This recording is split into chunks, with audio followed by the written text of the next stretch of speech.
of the financial industry. In order to try and correct it, reorganize it, what they've done, the federal government, that is, U.S. Department of Justice, and I have information here that you can go to the internet. I suggest strongly that you all research it, look into it. Don't believe what I'm telling you. I want you to see it for yourself. You are now able to file a claim, not much different than a class action, but it's not a class action. It's already been won. The federal government already won the case. The money is up, billions of dollars. It's been put into an escrow account, and it's waiting for people to file a legal claim so they can be paid restitution. Anybody qualifies who did any transaction on their property over the past 10 years. Now, there is a 10-year statute of limitations. So if you have any doubts about what happened with your property, the first step would be go to your title company, and most title companies will do this for free. Request a deed of trust with a deed history. What you'll see a multitude of times is a term called security instrument. That is a bogus term. You'll also see MERS, mortgage electronic registration system. That was not legal in California before 2010, but they were robo-signed. I'm sure you've heard about the robo-sign. Anything that was robo-signed is not a legitimate legal document. At any rate, do that, get those documents, have me or someone like me take a look at it. You should be eligible to file a claim. Most of the claims are settling out for about $25 million. The federal government gets the biggest portion of that. What you will get as an individual, somewhere between 8 and 10 million, and also an annual payout of about $96,000 per year. Now, this is only for 10 years. The bulk of the settlement is put into an escrow account. After 10 years, you can cash it in, move the money wherever you want to. But again, what I'm here to do is make sure everybody who thinks they might have been a victim of any kind of predatory lending practice gets in, takes a look at their deed of trust, and get a claim filed as soon as you possibly can. Again, statute of limitations now is 10. I understand they think about moving that out to 15 years. So that will cover people probably around 2000, the year 2000. But at any rate, this is very important. Get your documents, take a look at it. If you want to give me a call, I have several flyers on the tables here. Pick them up. If you need to give me a call, you have any other questions, please feel free to do so. As far as the deed of trust analysis, I'll do that for you anytime, free of charge. Nobody will charge you any money for that. And if you decide you want to go file a claim, I really don't care who you go to, but you need to go somewhere. Now, the average law firm, they will charge you roughly $10,000 to file your claim, 7 to 10. Then they want a piece of the action after you get paid, 10, 20, 30%. There's a better way to do it. If nothing else, I'll help you navigate through that. Find somebody who will file those claims for you at a more than affordable price. Get your documents out. But it is important that you do this as soon as you possibly can. Yes, it is. That's it. I didn't see a reference number on here, a contact number. Look at the very bottom. You see my name there? Yes, ma'am. That's me. My name, email address, and telephone number. Does this include refinance? It includes refinancing. Any transaction at all. Now, some folks say, well, you know, there probably was one, but I bought my house in 1998 or 1995, so they think that would not qualify them. The banks have changed your deed of trust almost every year since you owned that house. Damn. So if they did change it, which was an illegal activity, you qualify as well. That's why we ask for the deed history, because that'll tell us if anything's been changed. Okay, any questions? Yes, sir.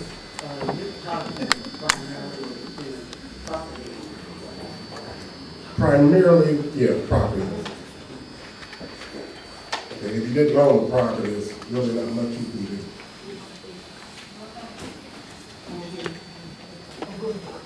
Yes, ma'am. Does this apply to any state? Because I have children. All 50 states. All states. Now, some of the laws will vary, they'll be a little bit different, but all 50 states are involved in this. You've heard of Freddie Mac, Fannie Mae, you know they're out of business. No. This is not. The government came in and shut them down completely. They were complicit in this. In fact, they designed the entire mechanism which you call your deed of trust. So at the very first time you signed off on purchasing, refinancing, modification, anything, you signed your house over to the bank. It was no longer yours. Yes, ma'am. So what you're saying, if Washington Mutual had my loan, then they sold the case, then that's a change? That's a change. Okay. That's a change. And then okay. All right. Just want to make sure I understand the process. Now, before, I believe recently, it was only up to 2020, but they just expanded that. Now, any loans made between, I think, 1998 and now 2012, so that'll go to 2022. You need to look at that. You need to examine it. Call and have somebody do it for you. Do you have to show some loss on your part? Oh, you're gonna show a loss. No, you don't have to show anything. You show the loss when you sign those documents that turn the house without you knowing it over to the bank. Yeah, what we've been doing is paying for homes that we don't own. And will never own, and they lose us. So in other words, if I had the money, the cash money, go down and buy that house, pay it off, Yeah. I still would be my house. It still would be your house. It would be my house. I mean, if I paid off the loan, I got $200,000 loan. If I paid down there with $200,000 check and asked them for my deed of trust, could I get it? I don't quite understand. They may possibly let you pay that loan off if all you owed was $200,000. But if you did any kind of refinancing during that time period, you would still qualify. It doesn't make any difference if you own the house or not. I'm having a hard time understanding how you can sue them if you don't show, if you don't. No, so you have to understand, you're not suing anybody. U.S. government, the Department of Justice, they already sued. Your money is already made. It's in a huge escrow account. What you have to do is go ask for it. They're not gonna voluntarily give it to you. But if you file a claim, it's like any other claim you would file. Let's say you go out and get into a car accident. You take that, you file a claim with your insurance company, they pay you out. Well, you know, my house, the house, when I did the loan, the same company, bank is holding that loan that I originated with. They didn't sell the loan. See, looking at your deed of trust will tell us whether or not you qualify. You might not. Huh? You may not qualify. Okay. You may have had, some people got good loans, but a lot of the predatory lending practices normally happen in areas with Black folks. normally minorities. Normally, and believe me, it's not just a minority thing. They didn't care who they were. They didn't care who they got. They went after everybody. So nobody is exempt. Seems like this would be all over the news. Oh, yeah, it's been all over the news, but nobody's reading. You hear about it all the time. When you hear, well, Bank of America just settled out for so many millions or billions of dollars. Yeah. What do you think they settled out for? Oh. Now, the fact is, they're not getting the information out. We're trying to make sure everybody gets the information they need. And that's my purpose here today. I'm going to go around to the multitude of places. Now, I have a personal claim that I file. There is a gag clause. After I get paid, I'm supposed to shut up. Yes. I can't come out and tell you anymore, well, you know, go get your money. Fact is, it's your money. Now, if you leave it there, that's up to you. Yes, ma'am. Did you say that this goes back to 1998? Yeah, they're trying to expand our retroactively through these statute of limitations to go back as far as 1998. Right now, it's strictly 10 years, so it's only going back to 2005. But the whole deception began in 1980, 1983, and they've been doing it for years. But what I want to know, if it was with the city, say if you refinance through the city through one of their programs, and that could have occurred in 1998, and then you paid it off, say in 2004, 2000, something like that, would that qualify? It might, but in order to tell you that exactly, what I need to do is look at your deed of trust, along with the deed history. And that will tell us if you qualify or not. You might not qualify. You might be one of those who has a good loan. If you do, then there's no need for you to file. You don't have a loss. But for folks who have bad loans, With all the interest that accrued and you paid that off, that wouldn't qualify? interest payments? No, because you can write those off in taxes. Most interest payments, you get back in tax return, so the probably wouldn't qualify. Now again, that's not to say that you don't have anything. I can't tell you that without actually looking at your documents. They made changes to your documents and you didn't even know. You gave them a legal right to do that. When you signed your first documents purchasing your home, between those time periods, you gave them the right to change it, to take it and sell it as a negotiable bond, a negotiable commodity. And that's what they did. That's why the entire world was affected. When our economy started going down, they had bought bogus money. But this is a way of the government correcting those issues. Now, the government was complicit in it too. So what they're doing is just simply to make you right. They're trying to get you back even with what you were, where you would have been if you had not had those losses. So Yes. we're talking about reinstating the titles of your homes? I'm sorry, Are say, you talking about reinstating the titles of your home? You may not own the home because the title is still held by the bank? I mean, if the loss is, if I got a loan and I took the money and I fixed my house, and I made payments on those loans, I made payments all the time, and that was approved and that was done. What is my loss, other than the fact that they may own my title now? Is that what we're talking about? no, not necessarily. Again, it all has to do with improper financing and fraudulent documents. The document that you signed, and again, I have to take a look at that. 9 times out of 10, it was a fraudulent document. It was designed to fool you. It was designed to trick you, to make you think you own something that you never owned. Your property was immediately bundled and sold overseas to investors.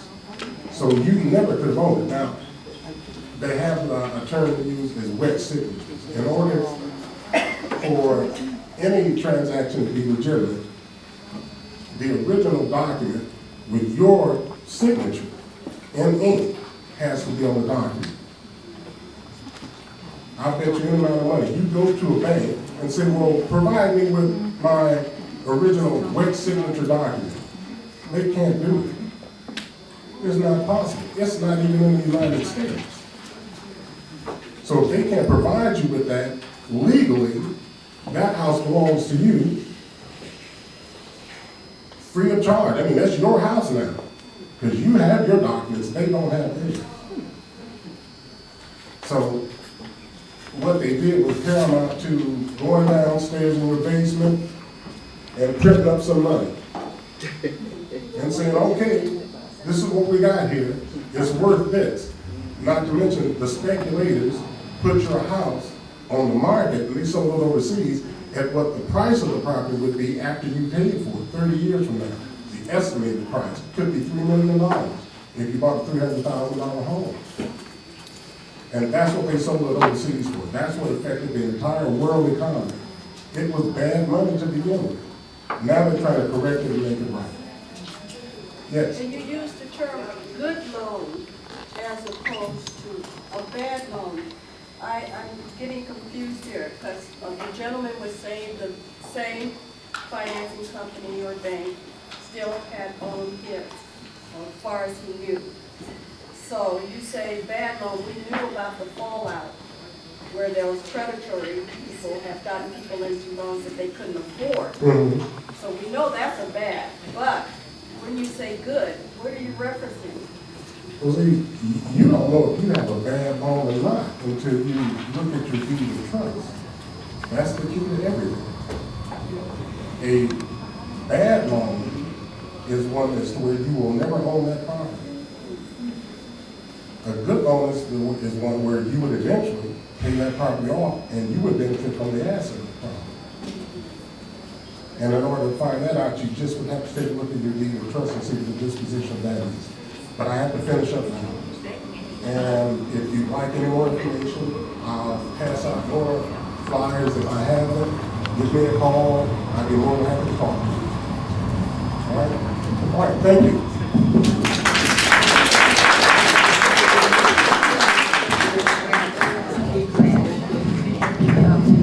So Gary will be here. You can talk to him in private, and your questions hopefully will be answered. But we must move on because we have another guest speaker, and the subject is still housing. This is a major topic here in San Francisco now. And the person who's going to make the presentation is Paula Rose, who has been here before, but she wants to talk to you about the possibility that you may want to exercise in order to improve the appearance of your home if sale was in the works for you. Paula, please.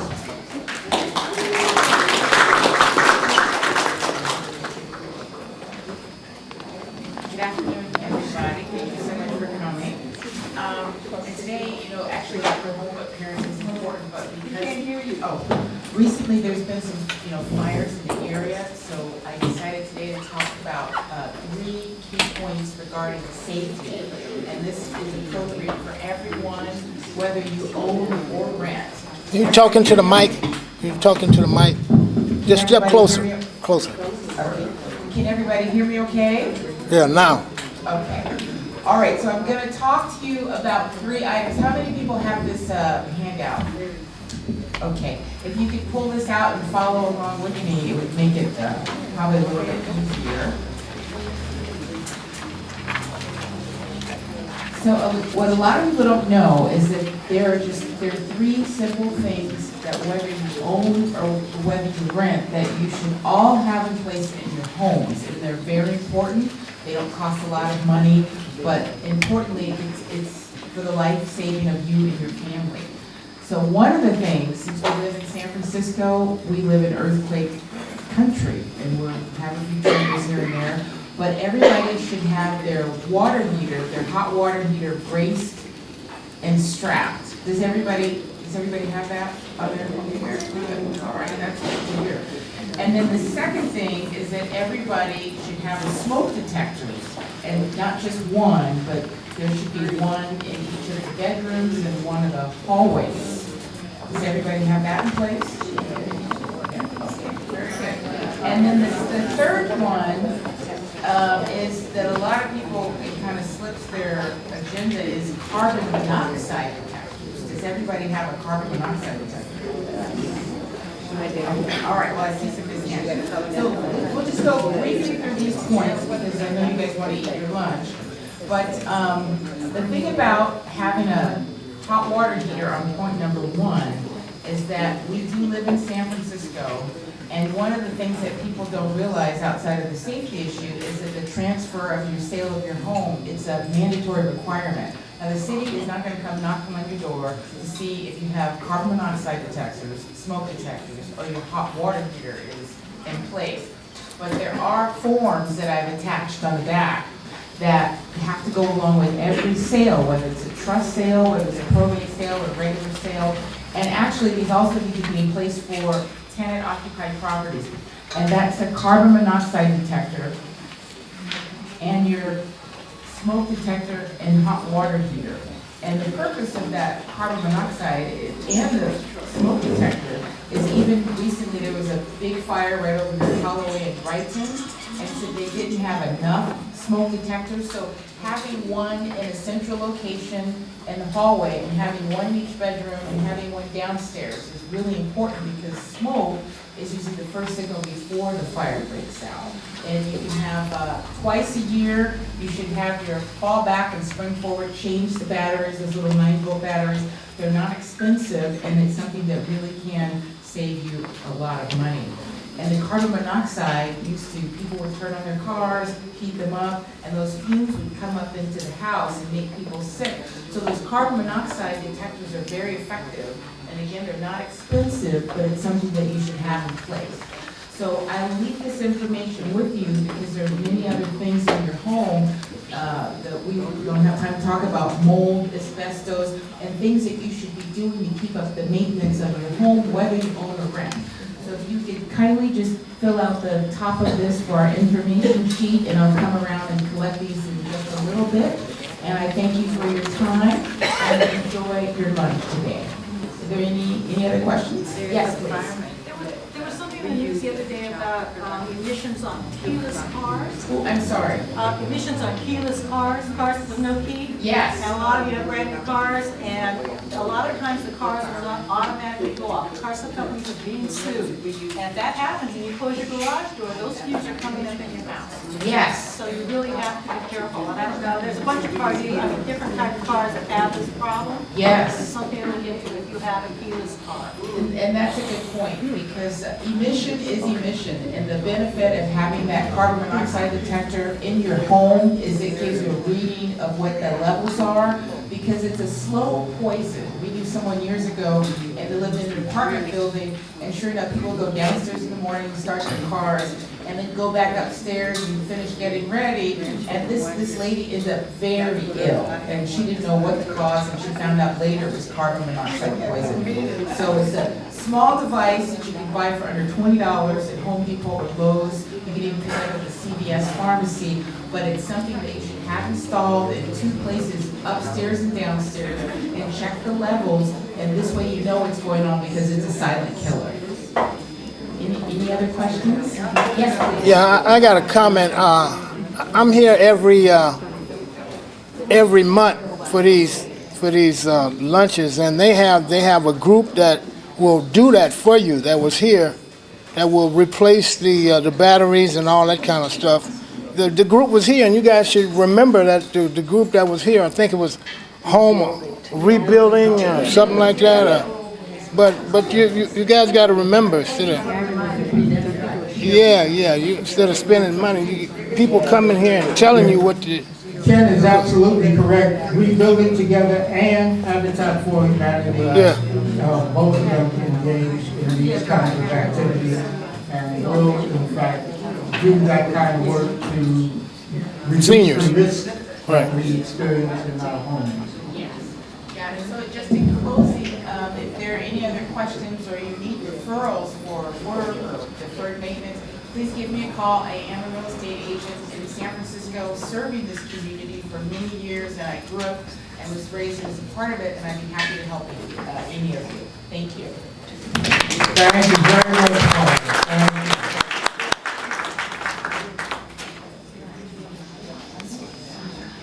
Okay, and continuing with the housing issue, which will be followed shortly by the lunch issue.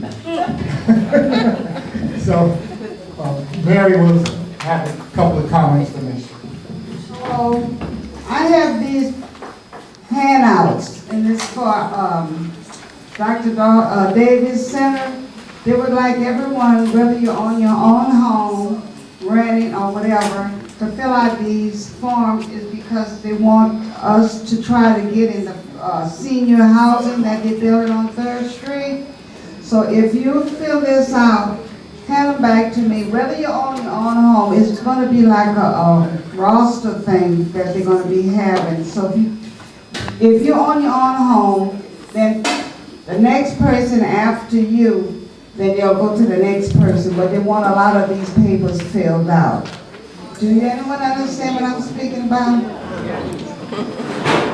Okay, good. Okay. Okay, these forms is for you to fill out, whether you have your own home or not. Okay, they want more of us to enter this, it's like a lottery. Yes, it's like a lottery. So they want us to pass they want me to pass this to you guys. So I'm going to give everyone one of these copies, as many as I have in my hand. Okay? Yes, sir.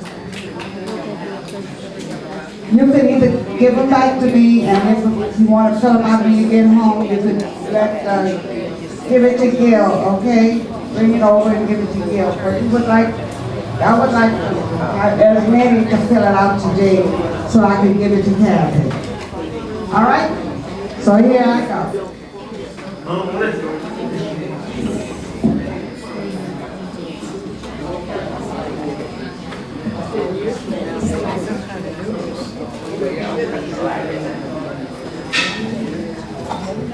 All right, we're going to get ready for the food. Let's everyone bow our heads, say the silent prayer for your food.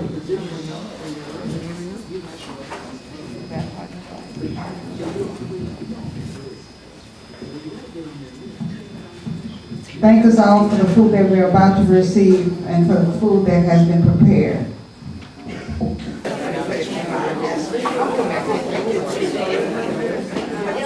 Table number 8. Table number 8.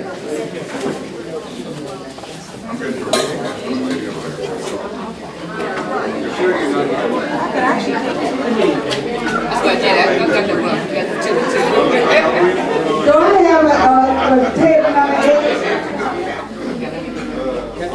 Okay, you number 8? Thank you.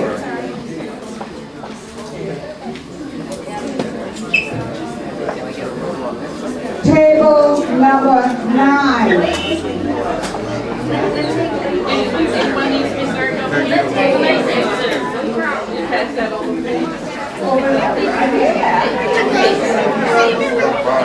Table number 9. You want one? Okay. Thank you.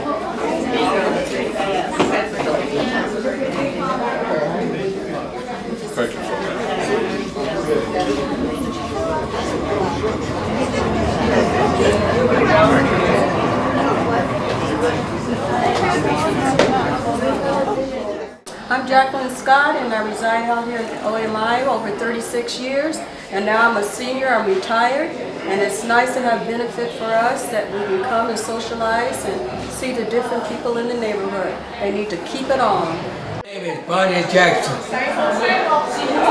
I come to OMI once a month. I go to see how every Thursday that happens. Every information just to travel from the weekday.